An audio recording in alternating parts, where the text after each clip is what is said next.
The doctors gave the millionaire's son only 5 days to live, and the house sank into mourning before the end. But everything changed when a street boy touched his hand and made the impossible happen.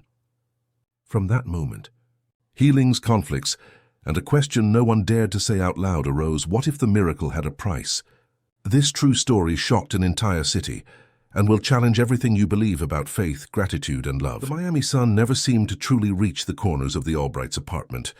It was a spacious apartment in the South Beach neighborhood, with a view of the ocean, but it always seemed to be wrapped in a gloom that not even the large windows could dissipate. On that Saturday morning, like so many others, Bernard Albright watched his son sleeping in the nautically themed bedroom, now partially dismantled to accommodate the medical equipment. Matthew, only 9 years old, slept the restless sleep of someone used to being woken up for medication. His body, too thin for a child his age, barely made a shape under the boat-patterned sheet. Leukemia had been diagnosed when he was just 5, and since then, the family's life had turned into an endless sequence of appointments, hospitalizations, remissions, and relapses. "Did he sleep well last night?" asked Louise, leaning against the doorframe. At 38, the woman's face bore marks of fatigue that no cosmetic care could hide. "Better than yesterday," Bernard replied, running a hand through his prematurely graying hair. The fever broke around 3 in the morning. The couple exchanged tired glances, a silent communication perfected by years of facing their son's illness together. Bernard had left his director position at a multinational corporation to start his own business, which allowed him more flexibility to accompany Matthew's treatment. Louise, a talented architect, worked on projects she could develop from home between trips to the hospital. "Mrs. Adelaide has already made breakfast," Louise informed him, "and the vitamins Dr. Marion prescribed." Bernard nodded without looking away from his son. He was a tall, broad-shouldered man, now stooped by the invisible weight of constant worry. Matthew's illness had transformed not only the boy's body, but also the spirit of the entire family.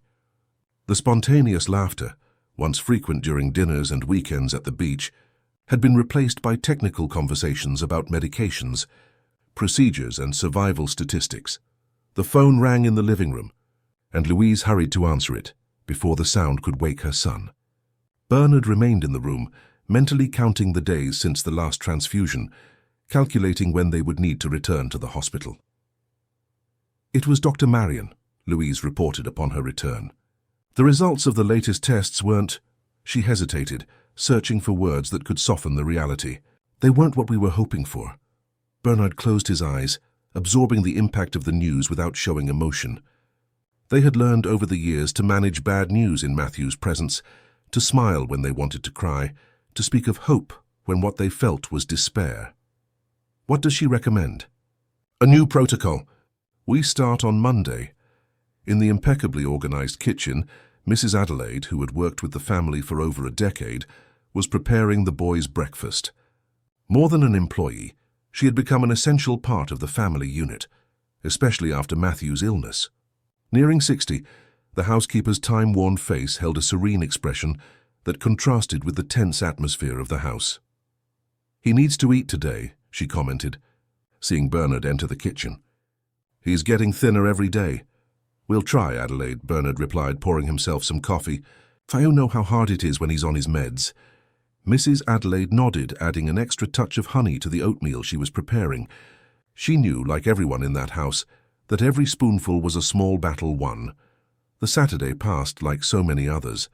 Matthew spent most of his time on the living room sofa, watching cartoons with the distant gaze of someone who was present only in body. Bernard tried to cheer him up with board games, but the boy's enthusiasm lasted only a few minutes before exhaustion overcame him. Louise, sitting in a nearby armchair, alternated her gaze between her son and the laptop screen, where she was trying to finish a project.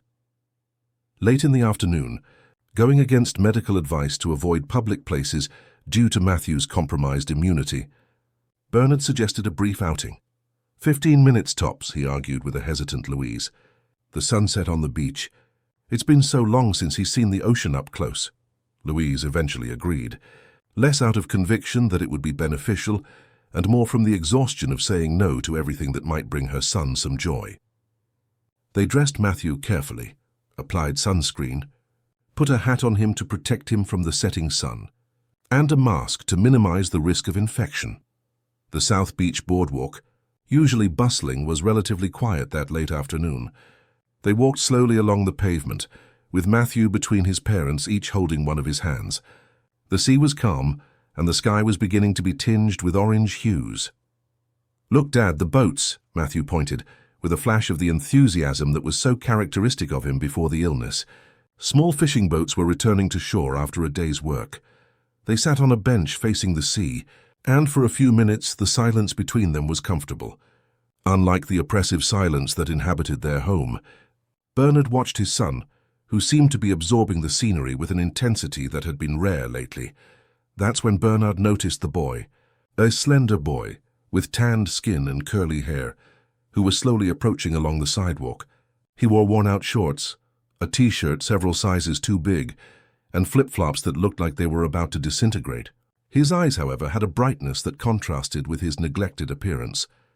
The boy stopped a few feet away, watching them with curiosity. Bernard tensed instinctively.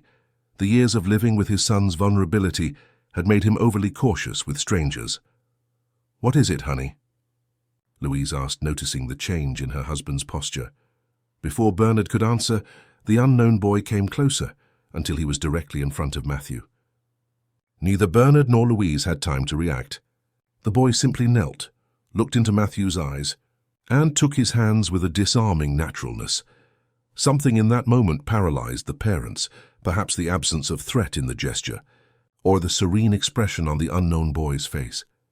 Matthew, who usually recoiled from contact with strangers, remained still, staring intently at the other boy. There were no words, just a moment of silent connection, as if time had suspended its course on that stretch of South Beach. And then, something happened that Bernard and Louise would take years to fully understand. Matthew smiled. Not the polite, fragile smile he had offered in recent months to please his parents or doctors, but a genuine smile that lit up his face and brought color to his pale cheeks. "You okay?" the unknown boy asked, his soft voice carrying a gentle southern cadence. "Yeah," Matthew replied, with an energy his parents hadn't heard in months. The sun was finally setting on the horizon, painting the Miami sky in shades of red and gold, while on the boardwalk, before the astonished eyes of Bernard and Louise, something indefinable was happening. Not a spectacular miracle with celestial lights, but a simple encounter that brought with it the silent promise of transformation.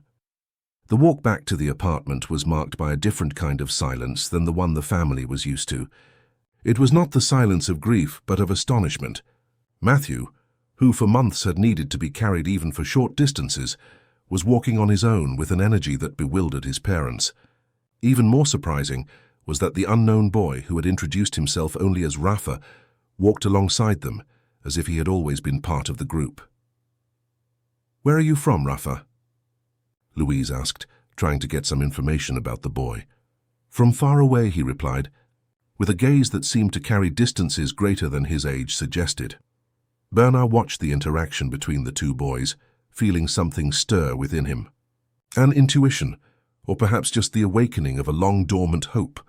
Matthew was talking animatedly with Rafa about the boats, the sea, the stars that were beginning to dot the Miami sky.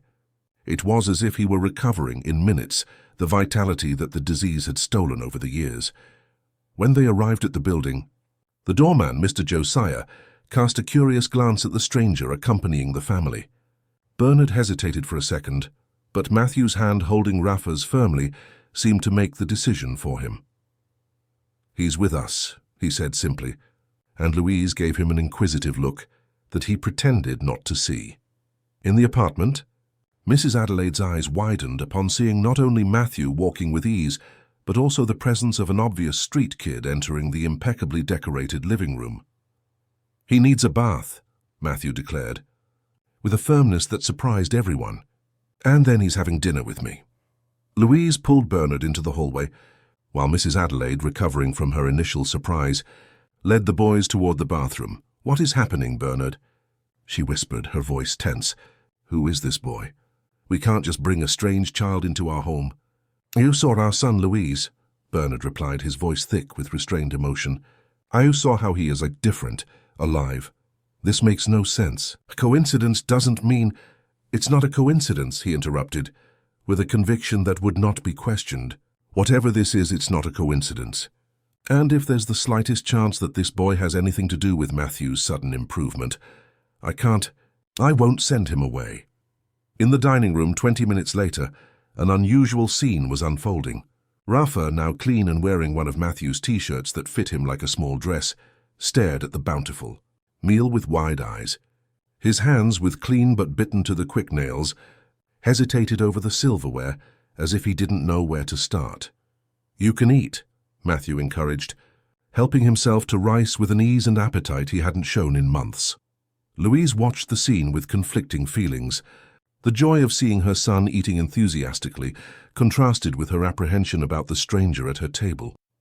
Her architect's analytical eye assessed the boy.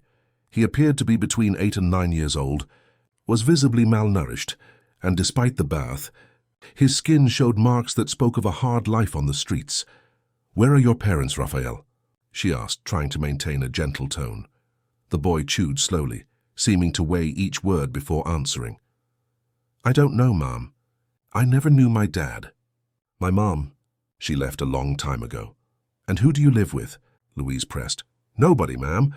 Sometimes I stay at the shelter at Carmel Square, but there are a lot of fights there." Bernard and Louise exchanged glances. The story was not uncommon in a city where social inequality bared its claws daily. Still, there was something different about this boy, a quiet dignity that seemed incongruous with his situation. "Tomorrow we'll contact the proper authorities," Louise said firmly. "Child Protective Services will know how to place him in a suitable shelter." "He's staying here," Bernard declared, in a tone that surprised even himself. "What did you say?" Louise almost dropped her fork.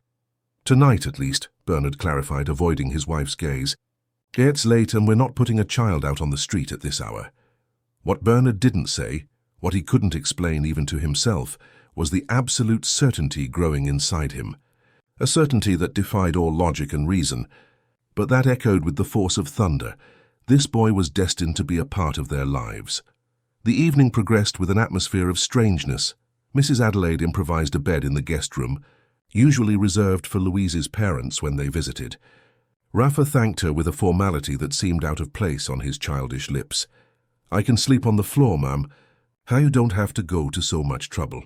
"In this house, nobody sleeps on the floor," the housekeeper replied, with the authority of someone establishing an unnegotiable principle. Later, when the boys were tucked in, Bernard and Louise had their first serious argument in years. Not that they hadn't disagreed before, but the emotional exhaustion of Matthew's treatment had established a kind of permanent truce between them, where they avoided any additional conflict. You can't make a decision of this magnitude on your own. "Bernard," Louise argued, keeping her voice low despite her indignation, bringing a street kid into our home, knowing absolutely nothing about him, without considering the legal implications. "I saw what happened on the beach," he countered. "I saw our son come back to life when that boy touched him." "That's absurd. You're attributing mystical properties to a vulnerable child. Matthew was probably just excited to be out of the house, to see the ocean. It was more than that, and you know it," Bernard insisted. "Dr. Marion called just today with bad results. Our son could barely stand this morning. And now he ate a whole plate of food, Louise. He talked, he laughed. You saw the light in his eyes." Louise ran her hands over her face, trying to organize her thoughts. It was true that the transformation in Matthew seemed inexplicable, but to attribute it to the presence of an unknown boy, the idea defied her pragmatic nature. Even if there is some connection between them that's doing our son good, we can't just adopt a child on impulse. There are processes, evaluations, psychological assessments. "I'm not talking about adoption," Bernard interrupted, though something in his eyes belied his words. "I'm talking about giving him a chance. For him, for us, for Matthew." The argument continued in circles until both, exhausted, agreed to postpone any final decision. For now the boy would stay. The next morning, they would seek legal advice on how to proceed. What neither of them expected was to wake up to the sound of children's laughter coming from the kitchen. When they got up, they found Mrs. Adelaide making pancakes, while Rafa was telling a story that had Matthew doubled over with laughter. It was a scene so ordinary and yet so extraordinary for that house that for a moment they stood paralyzed in the doorway, as if afraid to break the spell with their presence. "Good morning," Mrs. Adelaide greeted them, with a smile that carried a silent message to her employers. "Look at the miracle happening here." "Mrs. Adelaide taught me how to make pancakes," Rafa announced proudly. "I've never had a warm one like this, and I'm hungry," Matthew declared, as if it were the most natural thing in the world, as if hunger weren't a rare visitor to his weakened body. Louise felt her legs grow weak and had to lean on the kitchen counter. The transformation was undeniable.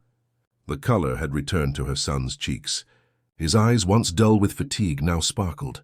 Even his posture seemed different, no longer that of a child trying to conserve what little energy he had left, but that of a boy eager to explore the world.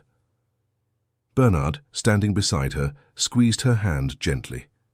He said nothing. He didn't need to. The silent question in his eyes was as clear as the Miami day dawning. How can we let this boy go now? And Louise, as much as her rational mind protested, was already beginning to wonder if there was any way to keep him. Not out of gratitude, though she felt it in abundance, but for the glimmer of hope that now illuminated a home so long plunged into the shadows of illness. The days that followed were like a dream from which no one in the Albright family wanted to awaken. The follow-up appointment with Dr. Marion, scheduled for Monday, turned into the first in a series of inexplicable events. The pediatric oncologist, a professional with an always composed demeanor, couldn't hide her surprise as she examined Matthew. "I've never seen such a rapid recovery in blood levels," she commented, flipping through the pages of tests done that morning. "It's as if his body has found a new rhythm of cell production." Bernard and Louise exchanged knowing glances, but neither mentioned the strange encounter on the beach or the presence of the boy who now occupied their guest room.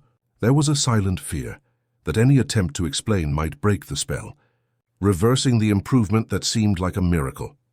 "We'll continue the treatment, but we'll reduce some of the medications," the doctor concluded, still intrigued, "and I want to see him again next week."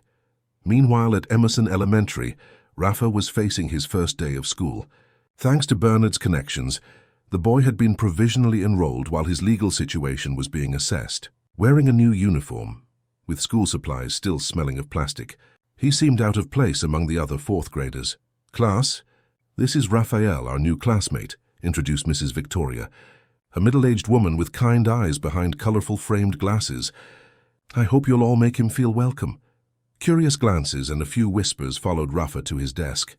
His accent, his reserved manners, the calloused hands that contrasted with the pristine uniform, everything about him screamed different. During recess, he stood alone in a corner of the playground, watching the other children with the same cautious attention he used to guard his few belongings on the streets. "Hey, new kid," called a stocky boy, approaching with a group. "Is it true you used to live on the street?" Rafa didn't answer. His ever-watchful eyes scanned the group, calculating threats as he had learned to do. "My dad said you're one of those kids who cleans car windows at the traffic light," the boy continued tauntingly. "How did you get into this school?" "Leave him alone, Julian," intervened a girl with elaborate braids.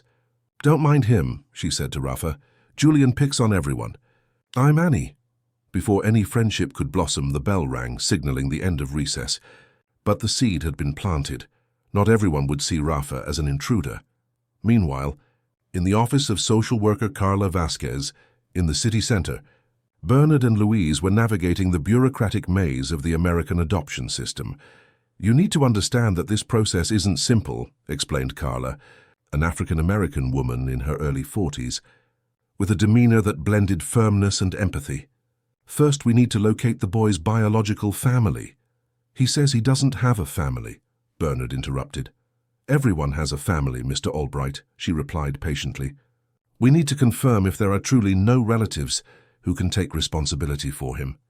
Then you'll need to go through the home study process to be licensed for adoption, which includes interviews, home visits, psychological evaluations." "How long does that take?" Louise asked, trying to contain her impatience.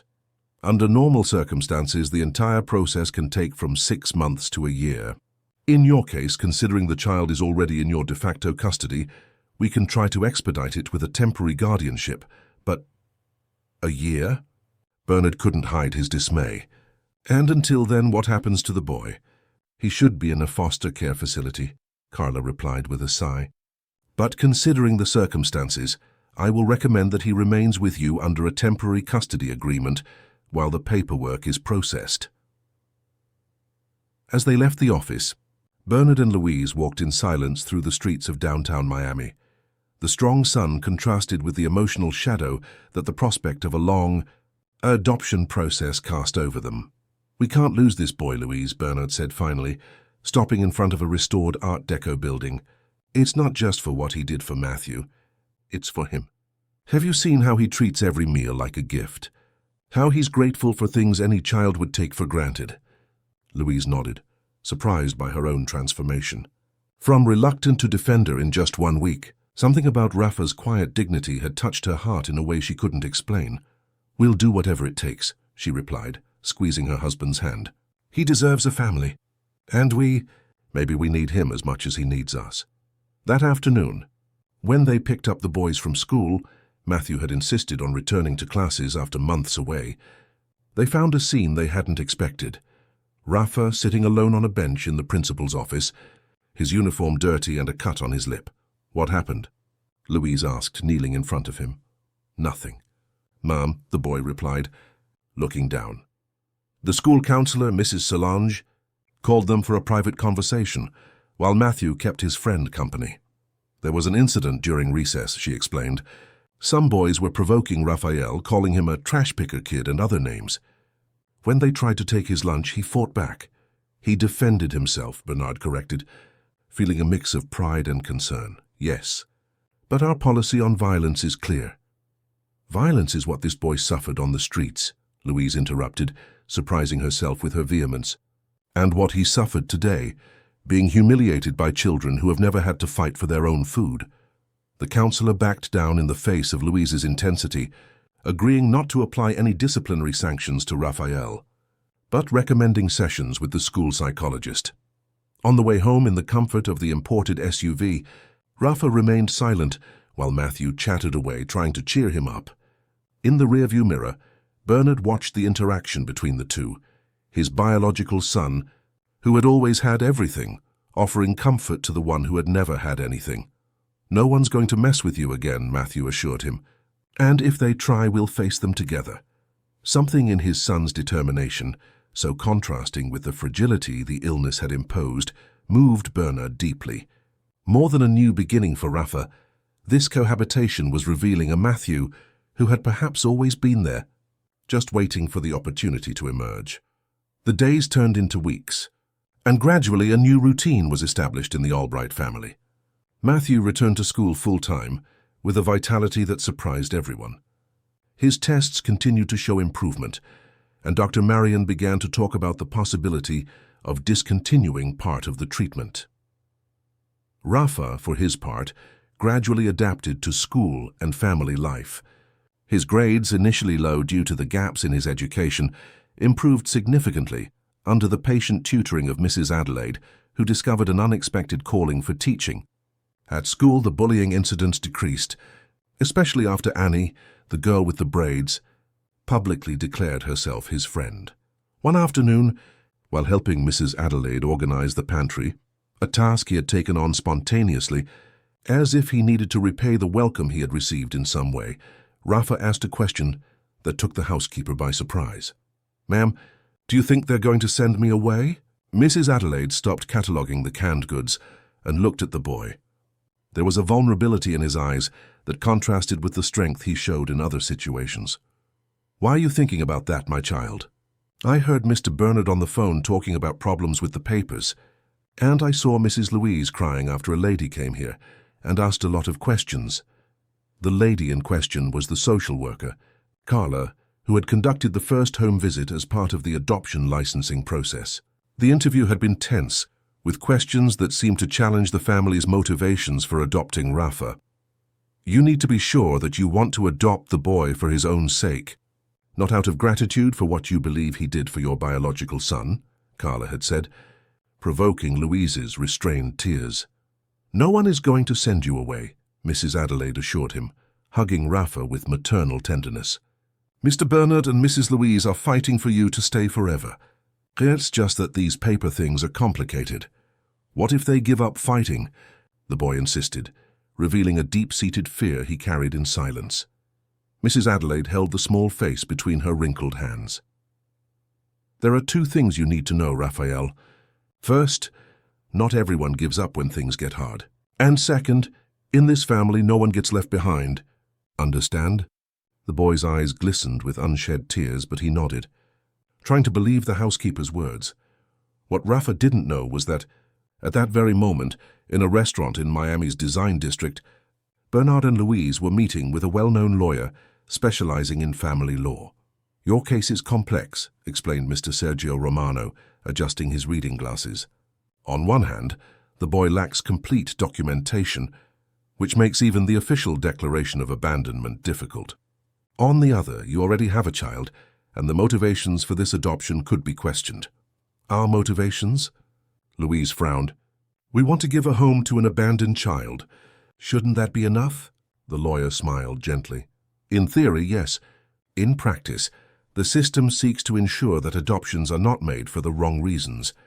In your case, there's the complicating factor of Matthew's surprising recovery, coinciding with Raphael's arrival. What does that have to do with it? Bernard questioned. Questions could be raised about you adopting the boy as a form of payment for your biological son's recovery, or because you believe he possesses some kind of special gift. Bernard and Louise exchanged glances. They had never fully verbalized the connection they perceived between Rafa's arrival and Matthew's improvement. It was something too delicate, almost too sacred to be put into words. We love him, Louise said finally. We might have started this process out of gratitude, I won't deny it. But now it's for him, for the wonderful boy he is. The lawyer nodded, seeming satisfied with the answer. We'll proceed along those lines then. Love is the primary motivation, and the desire to provide a family to a child who has never had one. It's the simplest story and often the truest one. 3 months had passed since Rafa's arrival in the Albrights' lives. October had brought its torrential rains to Miami, turning the streets into small rivers and painting the sky gray for days on end. Inside the apartment, however, the mood was one of growing tension. Matthew's recovery continued to astonish the medical team. The tests showed a complete remission of the disease, something Dr. Marion classified as extraordinary during the last consultation. The boy had fully resumed his school routine and had even returned to the swimming lessons he had loved so much before his illness. I've never seen anything like it in my entire career, the doctor confided to Bernard, as they watched Matthew in the waiting room, excitedly showing something on his phone to Rafa. It's as if his body found a self-healing mechanism that science can't yet explain. Bernard just smiled, keeping to himself the theory that he and Louise had silently developed, that, in some inexplicable way, Rafa's presence was linked to his son's recovery. It was an idea that bordered on mysticism, something completely contrary to the rationality that had always guided their lives, but which neither of them could completely dismiss. However, as Matthew's health flourished, something subtle began to change in his behavior. The boy, once so grateful for Rafa's company and friendship, began to show signs of jealousy and insecurity. Small comments, hesitations in sharing toys, a growing tendency to seek his parents' attention when Rafa received praise. One afternoon, Louise found Matthew alone on the apartment balcony, looking at the rain with an expression unusually somber for a 9-year-old. "Is everything okay, my love?" she asked, sitting down beside her son. Matthew took a while to answer, as if organizing thoughts too complex for his age. "Mom, is Rafa really going to stay with us forever?" "We're doing everything we can to make that happen," she replied, choosing her words carefully. "Why?" "It's just that," the boy hesitated. "Sometimes I think you guys like him more than me now." The confession hit Louise like a physical blow. She hugged her son, feeling how much he had grown in recent months, not just physically but in emotional complexity. "Never, not for a moment, could we love anyone more than we love you, Matthew," she assured him, pulling back just enough to look into his eyes. "Our love for you is unconditional and infinite. But you get so happy when Rafa gets a good grade, or when he helps Mrs. Adelaide," the boy insisted. revealing observations more detailed than his parents imagined. "And I heard Dad say that he's special." Louise felt her heart ache. How could she explain to a child something that not even the adults could fully comprehend? How to address the suspicion, never confirmed but always present, that there was something extraordinary about the boy who was now part of their lives. "Your father and I are happy with Rafa's achievements because we know how much he has to overcome to get them," she explained patiently. "He never had a family, never had anyone to teach him the simple things you learned naturally. And when your dad says he's special, it's because every person is special in their own way." Matthew didn't seem fully convinced, but he nodded, resting his head on his mother's shoulder. "What if I get sick again?" he asked suddenly, his voice so small it was almost lost in the sound of the rain. "Will you still love me the same?" The question revealed the true fear that haunted the boy. Not just the jealousy of sharing his parents' love, but the terror that his worth was now conditioned on his health, his strength. "Matthew, look at me," Louise requested, holding her son's face in her hands. "We love you for who you are, not for being healthy or sick. We spent years fighting by your side against this disease, and we would do it all over again if we had to. Never doubt that, my love." On the other side of the apartment, in the room that was now officially his, Rafa was meticulously organizing his school books. His adaptation to the family routine was impressive for someone who had spent so much time on the streets. Every new object, every new routine was treated with an almost reverential care. Mrs. Adelaide often found him making his own bed right after waking up, or organizing his school supplies with a precision that children his age rarely showed. "You're a tidy one, aren't you?" she commented, watching him from the doorway. Rafa smiled shyly. "On the street, you learn to take care of the little you have, or you lose it." The simplicity of the answer hid the complexity of the life he had led before meeting the Albrights. Mrs. Adelaide entered the room and sat on the edge of the perfectly made bed. "You never talk much about before," the housekeeper commented, "about what your life was like." Rafa's smile faded, replaced by a cautious expression he rarely showed these days. "I don't like to remember." "I understand, my child. But sometimes, talking about the hard things helps to leave them behind."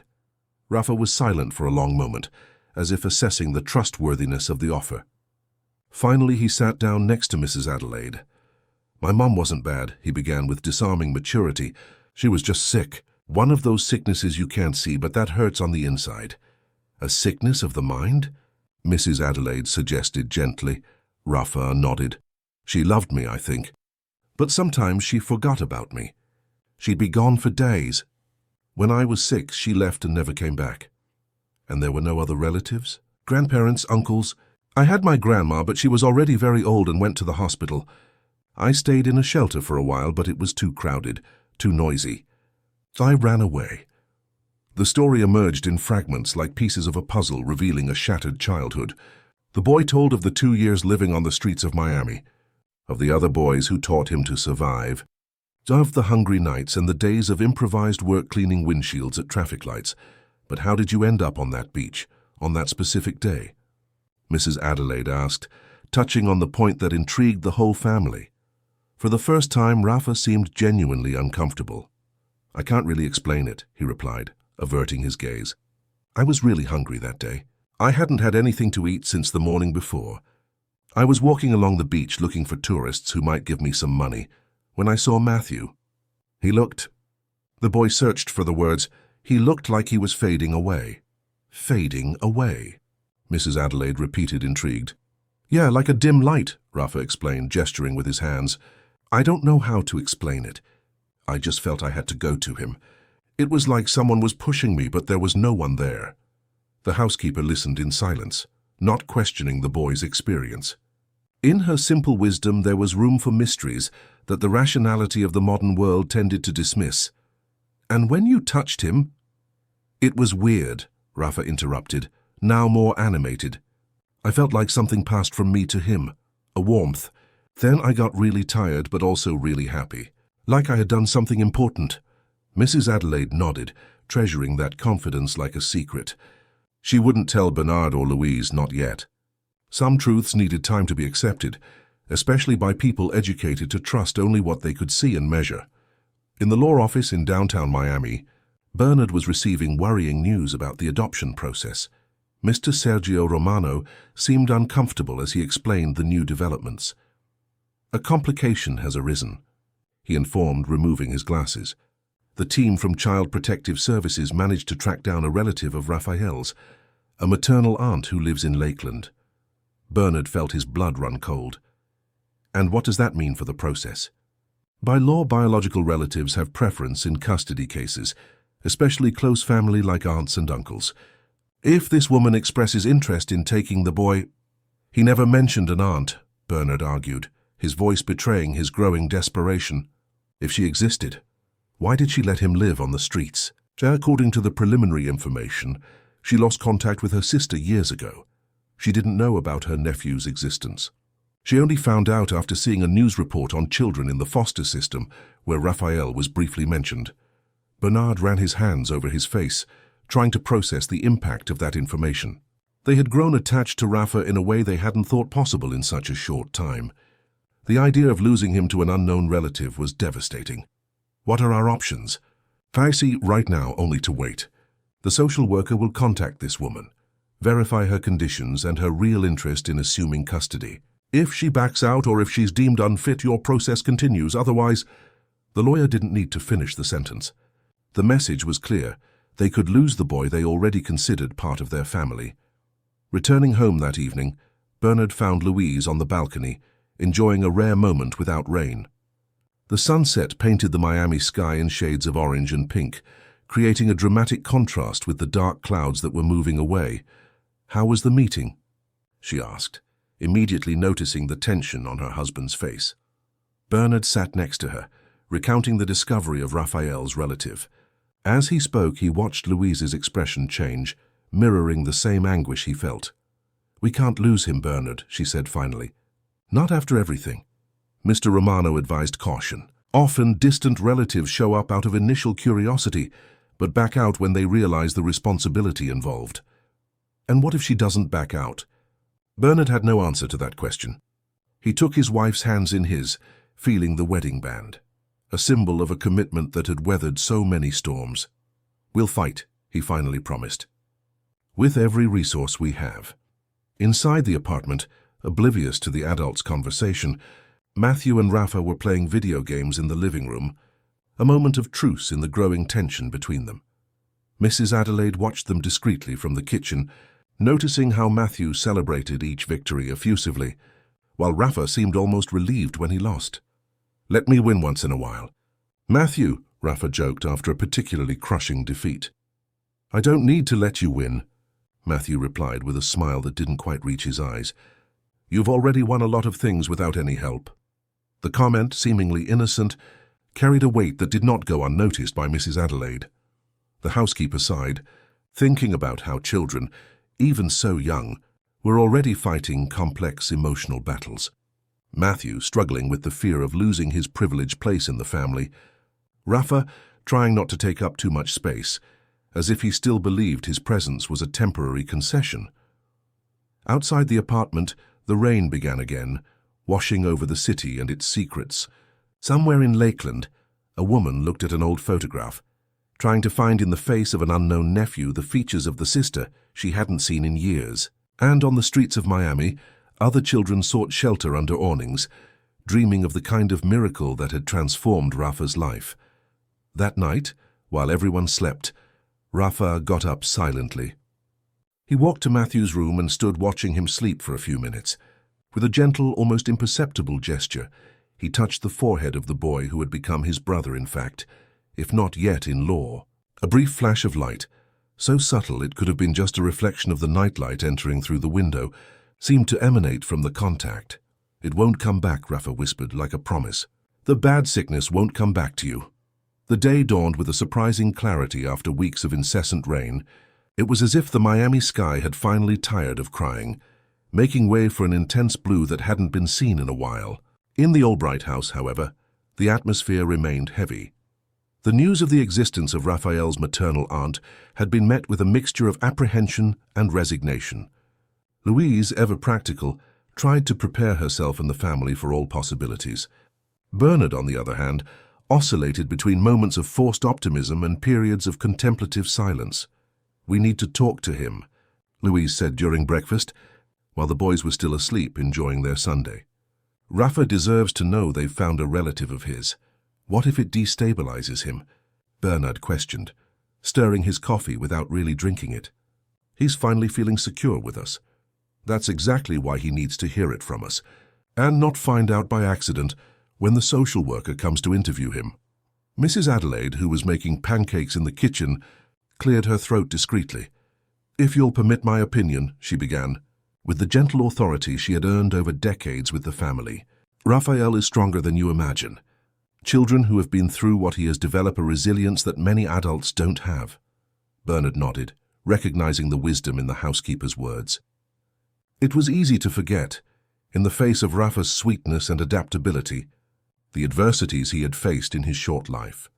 Later that day, taking advantage of the good weather, the family decided to take a trip to Bayfront Park, a landmark in the city's downtown area, while Matthew and Rafa ran across the wide plaza, trying to fly a kite Bernard had bought from a street vendor. Louise watched the interaction between the two with attentive eyes. "Have you noticed how they're different with each other?" she commented to her husband. Bernard followed his wife's gaze. Indeed, there was a new dynamic between the boys. Matthew, previously visibly bothered by Rafa's presence, now seemed more relaxed, almost protective. Rafa, for his part, showed a confidence he hadn't exhibited in the first few months. "I think they're finally finding their balance," Bernard replied. Like brothers," Louise completed, her voice thick with restrained emotion. It was in this moment of apparent harmony that Bernard decided to broach the subject that had been postponed that morning. He called the boys over for ice cream at one of the colorful stalls that dotted the waterfront, and as they sat in the shade of a large umbrella, he prepared for the difficult conversation. "Rafa, we need to talk about something important," he began, choosing his words carefully. "The social worker, Carla, found out that you have an aunt. Your mother's sister who lives in Lakeland." The ice cream in Rafa's hand stopped halfway to his mouth. His eyes, always expressive, first registered surprise, then confusion. "An aunt," he repeated, as if testing the concept. "I didn't know I had an aunt." "From what we understand, she lost contact with your mother many years ago," Louise explained gently. "She only found out about you recently. And does she want to meet me?" The question, so simple and direct, carried a universe of implications. Bernard and Louise exchanged glances, unsure how to proceed. "Yes, she wants to meet you," Bernard finally answered. "In fact, she's coming to Miami next week for a meeting the social worker is arranging." Matthew, who had remained silent until then, dropped his ice cream spoon, staining his white t-shirt. "Is he going to have to go live with her?" he asked, with an objectivity that surprised his parents. "We don't know yet, son," Louise replied, feeling the weight of that uncertainty. "It depends on many things, on her wishes, on the conditions she has to raise Rafa, and also on what the judge decides is best for him." Rafa remained silent, the forgotten ice cream slowly melting in its cone. His gaze had drifted to the horizon, where the Miami River met the Atlantic Ocean in an ancient embrace. "Do you want me to go?" he finally asked, in a voice so low it was almost lost in the waterfront's buzz. The question hit Bernard like a physical blow. He put his own cone down on the table and took the boy's hands in his. "Raphael, look at me," he requested, with an intensity he rarely showed. "We want what's best for you, and we believe with all our hearts that your place is with us. We will fight for that if that's what you want too." Something in Rafa's eyes lit up, as if an old shadow had finally dissipated. "I want to stay with you," he affirmed, with a certainty beyond his years. "You are—" He hesitated, as if the word were too precious to be spoken lightly. "We're what, Rafa?" Louise encouraged, sensing the importance of that moment. "You're my family," he completed, finally allowing himself to name the bond that had formed. Matthew, in a surprising gesture, reached out and squeezed Rafa's shoulder. "Of course we are, you dummy. Why do you think I let you win at video games sometimes?" The comment broke the tension of the moment, drawing laughter from everyone. For a few precious moments the threat seemed distant, like the storm clouds that had finally left the Miami sky. However, the peace would be brief. On the following Wednesday morning, the Albrights' apartment was transformed into a scene of nervous expectation. Joanne Perry, Raphael's aunt, was scheduled to arrive at noon for the meeting supervised by the social worker, Carla. Louise had outdone herself in preparing the house, as if the impeccability of the environment could influence the outcome of the situation. Mrs. Adelaide prepared classic American comfort foods, mac and cheese, cornbread apple pie, creating a welcoming atmosphere that contradicted the palpable tension in the air. Rafa, dressed in his best clothes, sat on the living room sofa, his legs dangling without reaching the floor, his eyes fixed on the door. Matthew, in a show of solidarity, sat beside him, occasionally offering words of encouragement. "You don't have to be nervous," he said. "If she's mean, we can put hot sauce in her coffee." The mischievous comment drew a shy smile from Rafa, which quickly returned to his contemplative expression. When the doorbell finally rang, it was as if everyone in the house held their breath simultaneously. Bernard went to the door, adjusting the tie he had decided to wear for the occasion, as if the formality could add weight to his position as Raphael's de facto, if not yet de jure father. Carla Vasquez entered first, her usual professional demeanor slightly softened by the familiarity developed over months of follow-up. Behind her, a woman of about 35, whose features bore a striking resemblance to Rafa's, observed the environment with curious eyes. "Good morning, Albright family," Carla greeted. "This is Joanne Perry." Raphael's aunt, Louise, stepping forward, extended her hand in a welcoming gesture that cost every ounce of her composure. "Welcome to our home, Miss Perry." "You can call me Jo," the woman replied with a hesitant smile. "Everyone does." There was something unpretentious about Joanne that didn't fit the villain image Bernard and Louise had unconsciously built. Dressed simply but neatly, with curly hair tied back in a practical bun, she seemed as nervous as they were. Rafa slowly rose from the sofa, his eyes fixed on the newcomer, as if trying to find in her the features of a mother he barely remembered. Joanne in turn brought a hand to her mouth in an involuntary gesture. "My God, you look just like Rachel when she was your age," she said, referring to her deceased sister. The moment that followed was of an almost palpable intensity. Rafa walked toward his aunt, stopping at a respectful distance. There was no instant recognition that many imagine in family reunions, but there was a mutual curiosity that carried the weight of genetics and unshared stories. "Hi," he said simply. "Hi." "Raphael," she replied, visibly emotional. "Can I give you a hug?" The boy looked at Bernard and Louise as if seeking permission, or perhaps just comfort in the presence of those who had become his parental figures. After a brief moment of hesitation, he nodded. The hug was awkward, brief but laden with meaning. When they separated, Joanne had tears in her eyes. "You've grown so much since the last photo I saw," she commented. "You were just a baby."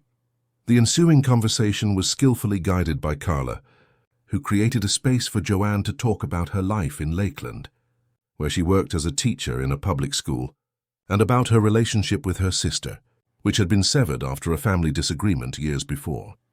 "I only found out that Rachel had," she hesitated, "looking at Rafa, left us when an old neighbor found me on Facebook. I was devastated that I hadn't been there, that I didn't know you had been left alone." The sincerity in Joanne's voice was undeniable. There was no threatening figure in her as they had feared, only a woman trying to mend a twist of fate that had separated a family. "Why do you want to take me now?" Rafa asked directly, surprising everyone with the objectivity of the question. Joanne seemed momentarily taken aback. Well, you're my nephew, my blood.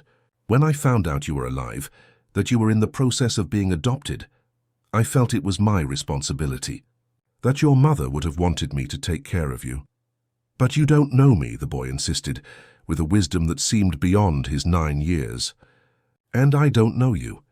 The conversation continued for over an hour, with Rafa asking surprisingly mature questions, and Joanne answering with an honesty that gradually won the reluctant respect of Bernard and Louise. There was no malice in her, only a genuine desire to do what she considered right. When the visit ended, Carla requested a moment alone with the Albrights, while Joanne said goodbye to Rafa with the promise of returning the next day. "She seems sincere in her desire to take responsibility for her nephew," the social worker commented once they were alone. "And legally she has precedence in the custody process, and Raphael's feelings don't count." Bernard questioned, unable to contain his frustration. The bond he's developed with us? So of course they count, Mr. Albright, but the system prioritizes maintaining biological family ties when possible and safe for the child. Louise, who had remained silent, finally spoke up. And if he doesn't want to go? If he clearly expresses a preference to stay with us? His opinion will be considered, especially given his age, but it won't be the only factor in the judge's decision, Carla explained, with a professional pragmatism that sometimes sounded cruel, though it was merely realistic. I suggest you prepare for all possibilities. After the social worker left, the family gathered in the kitchen, where Mrs. Adelaide served a snack that no one seemed to have an appetite for. Rafa remained thoughtful, absorbing the day's revelations. "What did you think of your aunt, Rafa?" Louise finally asked, trying to keep her voice neutral. "She seems nice," he replied after a moment of reflection. But what, sweetie?" "But she's not you," he completed simply. "She's not my family like you are." The declaration, so simple and direct, struck the hearts of everyone present. Bernard felt his eyes well up and disguised it by pretending to clean his glasses. "We're going to fight for you, Rafa," he promised, his voice slightly choked. "With all our strength." That night, long after everyone had gone to bed, Louise found Matthew standing at the door of Rafa's room, watching his friend sleep. "Is everything okay, son?" she whispered, kneeling beside him. Matthew's face held an expression that mixed fear and determination, a combination Louise recognized from her own feelings. "If Rafa leaves, Mommy, will I get sick again?" The question hit Louise like a punch to the gut. It was the first time Matthew had directly verbalized the connection they all felt, but no one had dared to name. The inexplicable link between Raphael's arrival and Matthew's miraculous recovery. "Why would you think that, my love?" she asked, trying to keep her voice calm despite the panic beginning to grow in her chest. "Because he's the one who healed me," the boy replied, with the simple certainty of children.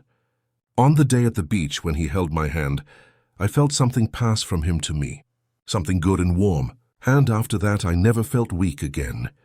Louise hugged her son, feeling his healthy, strong body against hers, so different from the fragility that had characterized him for so long.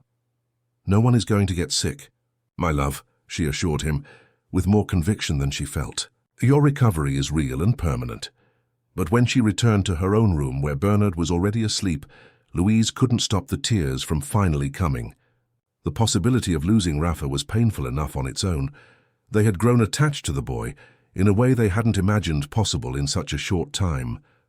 But the idea that his departure could, in some mysterious way, reverse Matthew's miraculous recovery was simply unbearable. For the first time in many years, Louise knelt beside her bed and prayed, not with the formal words of the prayers she had learned in childhood, but with the sincere desperation of a mother facing the possibility of a new battle against the unknown. "Please," she whispered to the universe, "please don't let this happen. We can't lose either of them." The week following the meeting with Joanne was marked by a growing tension in the Albright apartment. The supervised visits continued, always under the watchful eye of Carla Vasconcelos. Rafa, initially reserved, began to develop a cautious relationship with his aunt, who brought stories and photographs of the family he had barely known with each visit. "Your mother was an artist," Joanne told him, showing a framed drawing she had brought from Lakeland. She made beautiful watercolors, mostly of landscapes. Rafa looked at the images with a curiosity that seemed mixed with a sense of loss, not just for the mother he barely remembered, but for the family history he never knew. Bernard and Louise tried to remain dignified during these meetings, hiding the apprehension they felt. They had hired a second lawyer, a specialist in complex adoption cases, who worked intensely to build a case based not only on the established emotional bond, but also on the exceptional well-being Raphael demonstrated in his new family. At the same time, Louise began to notice subtle changes in Matthew. Nothing as dramatic as a relapse, but small signs that only a mother who had spent years attentive to every fluctuation in her son's health could perceive. A slightly more pronounced fatigue after school, an almost imperceptible paleness in the morning, a reduction in the voracious appetite that had returned with his recovery. After a particularly restless night, when she found her son awake at 3 in the morning, Staring at the ceiling with wide eyes, Louise finally verbalized her fear. "Bernard, I think Matthew is getting worse." Her husband, who was reviewing documents for the adoption case at the makeshift office desk in the corner of the room, looked up, alarmed. "Worse how?" "I can't explain it exactly," she replied, nervously twisting her wedding ring. "It's little things." He's quieter, less energetic. "This morning, I noticed he barely touched his breakfast. Should we make an appointment with Dr. Marion?" Louise hesitated. Part of her feared the confirmation of her worst fears, that Matthew's mysterious recovery was somehow linked to Raphael's presence, and that the threat of separation was reversing the miracle. It was a thought that defied all logic and reason, but it was taking root ever more deeply in her mother's heart. "Yes, I think we should." As a precaution, the appointment was scheduled for the next morning. Dr. Marion, always efficient, ordered immediate blood tests, promising urgent results. While they waited in the hospital lab, Matthew remained unusually quiet, his gaze fixed on the children's illustrations decorating the walls. "Are you scared, son?" Bernard asked, trying to hide his own anxiety. "Not of the test," the boy replied, surprising them with his maturity. "I'm scared of getting sick again." "That's not going to happen," Louise assured him automatically, though her heart faltered. "Mummy, do you think Rafa is going to leave with his aunt?" The question, seemingly disconnected, revealed that the same fear haunting the parents also occupied their son's thoughts. Louise sat down next to Matthew, putting her arm around his shoulders. "We're doing everything we can to have him stay with us, but whatever the outcome, nothing will change the love we feel for you, understand?" Matthew nodded, but his gaze revealed that the answer had not completely eased his worries. The test results arrived late that afternoon, and the family was called back to Dr. Marion's office. The doctor, normally so composed, seemed puzzled as she reviewed the papers. "The tests show a slight drop in his white blood cell count," she explained, adjusting her glasses. "Nothing alarming yet, but it's a significant change from the last results." "What does that mean?" Bernard asked, feeling Louise's hand grip his tightly. "It could just be a normal variation, perhaps related to some subclinical virus," the doctor mused. "But given Matthew's history, I prefer not to assume anything. We'll increase the frequency of monitoring and repeat the tests next week." On the way home, the silence in the car was almost tangible. Matthew had fallen asleep in the back seat, exhausted as much by emotional stress as by physical strain.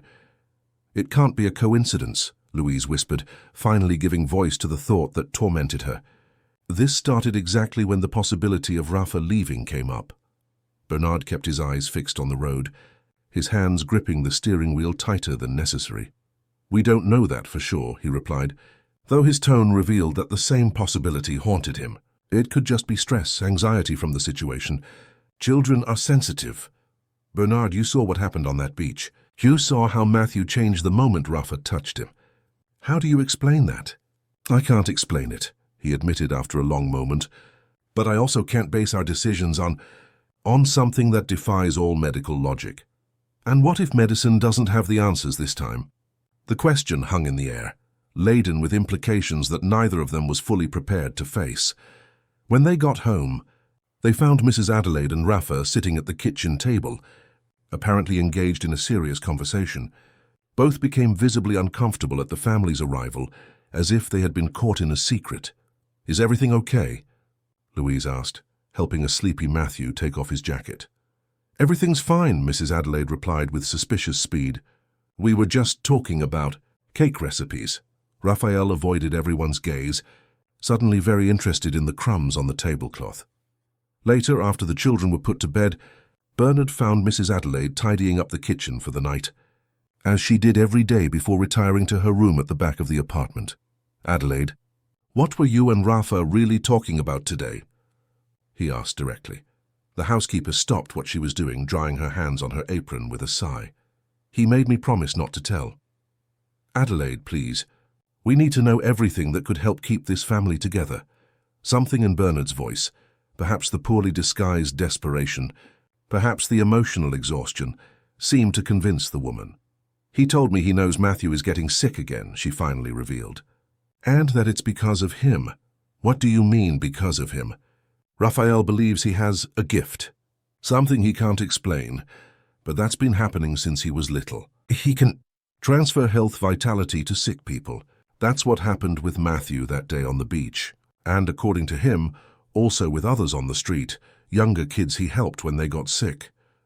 Bernard felt momentarily dizzy, as if the floor had shifted beneath his feet. The explanation, though it defied everything he considered rational, fit perfectly with the inexplicable events of the past few months. And what else did he say? He said he needs to be close for the effect to continue, that it's not a permanent cure but something that needs to be renewed from time to time. That's why he goes into Matthew's room at night, when everyone's asleep, to recharge him, as he calls it. The revelation hit Bernard like a bolt of lightning. All the pieces of the puzzle were starting to fit, the miraculous recovery, the change in Matthew's health coinciding with Rafa's possible departure, the boy's insistence on staying with the family. Why didn't he tell us? He said he tried a few times, but you adults always want doctors' explanations for everything. And he was afraid you'd think he was weird, a freak, and wouldn't want to adopt him as a son anymore, just as a kind of living medicine for Matthew. Mrs. Adelaide's words were like daggers to Bernard's heart. The idea that Rafa could believe even for a moment that they wanted him only for what he could do for Matthew, and not for the wonderful boy he was unbearable. The next day, the family received a phone call that would change the course of events. It was the lawyer informing them that Joanne had requested a private meeting with the Albrights without the presence of the boys or the social worker. This is unusual, but it could be a good sign, Mr. Romano explained. Perhaps she wants to discuss some kind of agreement. The meeting was set for that same afternoon at the lawyer's office. Bernard and Louise arrived early, anxious and apprehensive. When Joanne entered, she seemed equally nervous. "Thank you for agreeing to meet me like this," she began, sitting in the chair indicated by the lawyer. "I wanted to talk to you without the formality of the supervised visits." "We're listening," Bernard replied, trying to keep his voice neutral. Joanne took a deep breath, as if gathering courage. "I came to Miami with the intention of taking Raphael with me to Lakeland. I thought it was my obligation, that I owed it to my sister's memory. But these past 2 weeks, watching him with you, seeing the life he has here, the way you love him," she hesitated, visibly emotional. "I realized it would be selfish of me to tear him away from a family that clearly adores him." Louise felt tears well up, unable to hold them back. "What are you saying exactly?" "I'm saying that I'm withdrawing my petition for custody," Joanne clarified. "I will formally inform the judge that I support your adoption of Raphael." The news was so unexpected, so contrary to everything they had feared, that for a moment neither of them could react. "Why?" Bernard finally asked, still in disbelief. "Because what matters is his happiness," Joanne replied simply, "and he's happy with you. He has stability, affection, a brother. I can't take that away from him for some abstract concept of family duty." "And what do you expect in return?" Louise asked, still cautious. "Only the chance to continue being a part of his life even from a distance, to be the aunt who visits occasionally, who sends birthday presents, so that he knows he has roots too, a family history that doesn't begin or end in tragedy." The relief that washed over Bernard and Louise was almost physical, as if an immense weight had been lifted from their shoulders. There would still be legal procedures, documents to be signed, a court hearing. But the biggest obstacle, the biological tie that the law prioritized, had just transformed into an unexpected ally. That night, after giving the news to Rafa, who received the information with a mix of joy and caution, as if afraid to believe his own luck, Bernard and Louise decided it was time for a difficult but necessary conversation. They sat down with the two boys in the living room, creating a safe and welcoming environment. Mrs. Adelaide remained discreetly in the kitchen, offering silent support with her presence. "Rafa, we need to talk about something important," Bernard began gently. "Something Mrs. Adelaide told us." The boy immediately shot a betrayed look at the housekeeper, who shook her head as if to say, "I'm sorry." "About your special gift," Louise continued, choosing her words carefully. Raphael looked down, clearly uncomfortable. "You think I'm weird," he mumbled, his voice small. "No, my dear," Louise assured him, taking his hands in hers. "We think you're extraordinary, and we are deeply grateful for what you did for Matthew. But we need to understand it better," Bernard added. So we can help both of you. Slowly, with patience and encouragement, they got Rafa to explain what he himself didn't fully understand. How since he was little, he had noticed that his touch sometimes eased others' pain. How on the street, he had used this ability to help younger children who got sick. How he had felt immediately upon seeing Matthew on that beach that he could help him. But it's not forever, he explained, with a maturity that belied his age. It's like I lend a bit of my strength, but then I have to recharge the person from time to time. Is that why you come to my room at night? Matthew asked, surprising his parents with his knowledge. Rafa nodded shyly. I noticed you were getting weak again. I think it was because I was worried about my aunt taking me away, and I couldn't, pass as much strength as before. The explanation, though described in the simple terms of a child, had an internal logic that made sense in a way that defied rational comprehension. And does it tire you out? Louise asked, concerned that Rafa might be sacrificing his own health. A little, he admitted. I get sleepy the next day, but then it gets better. It's like I recharge too. Matthew, who had been pensive, suddenly spoke up. So I need you forever? So I don't get sick again?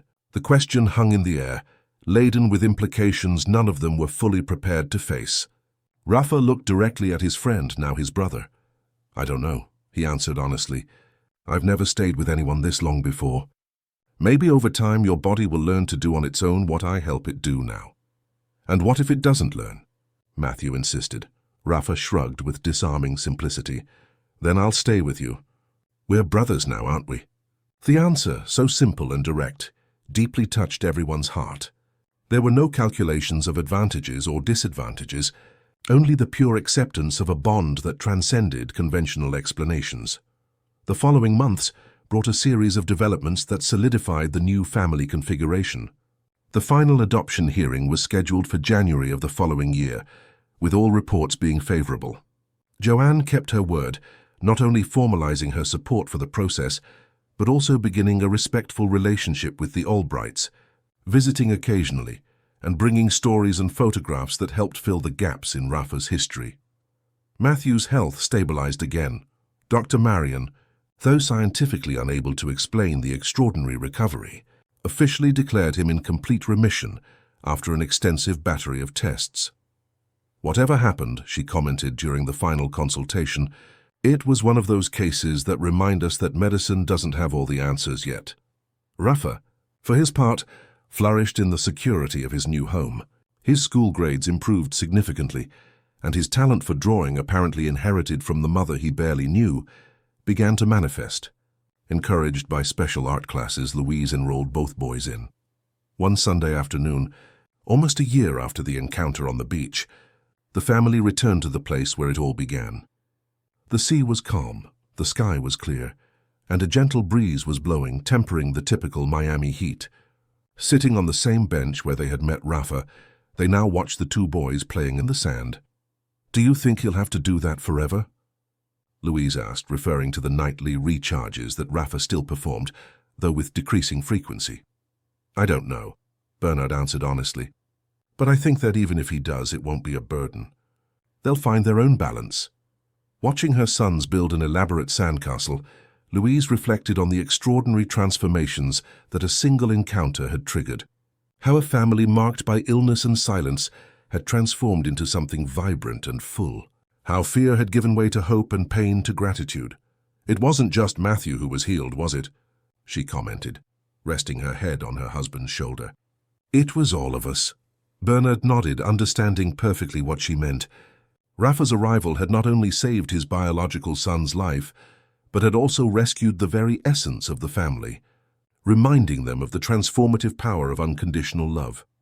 In the sand, the boys were now running, chasing a colorful kite that danced in the Miami sky.